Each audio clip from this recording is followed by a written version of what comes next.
I would love to take a few minutes and discuss gum disease with you. So many times in dentistry and, well, in medicine and life, we just deal with the symptoms. We don't ever deal with the cause of the problem. I would really like to show you what the cause of the problem is so that we can really properly deal with gum disease. Okay.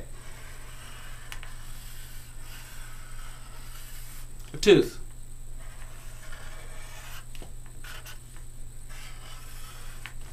Okay. A tooth is held in the mouth with bone. You know this. Over the bone there's gums. Okay?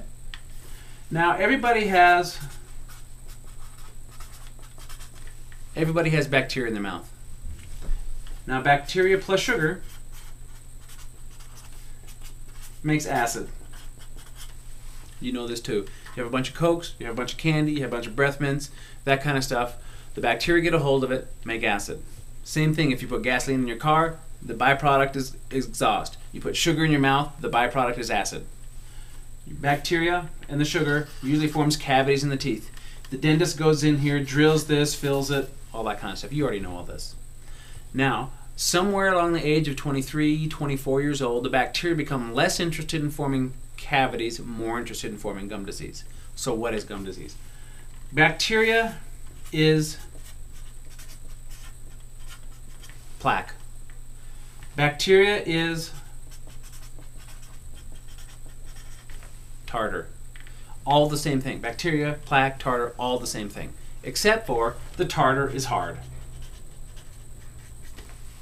Easy enough. When you get a little bacteria, plaque, tartar on the tooth, the gums don't like it.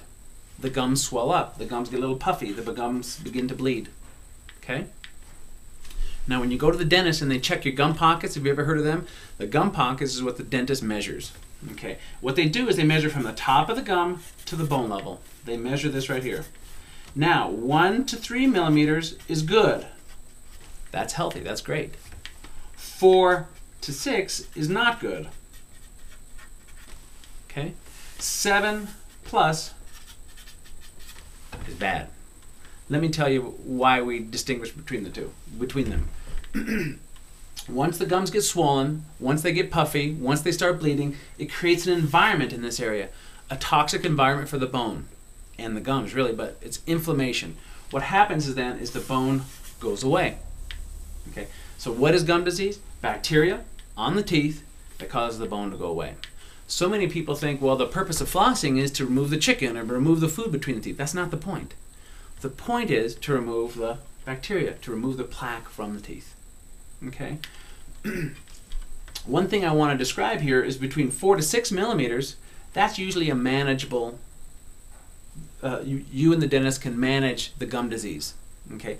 Gum disease usually can't be cured, it's managed. So if you're in the 4 to 6 range, that's manageable. Usually you can have frequent cleanings and things like that. Your hygienist can do extra things to keep it under control. But once you get into the 7 plus range, once you cross the line to the 7 plus range, then we start thinking, well, are we going to lose the tooth? Do we have to do gum surgery? Things like that.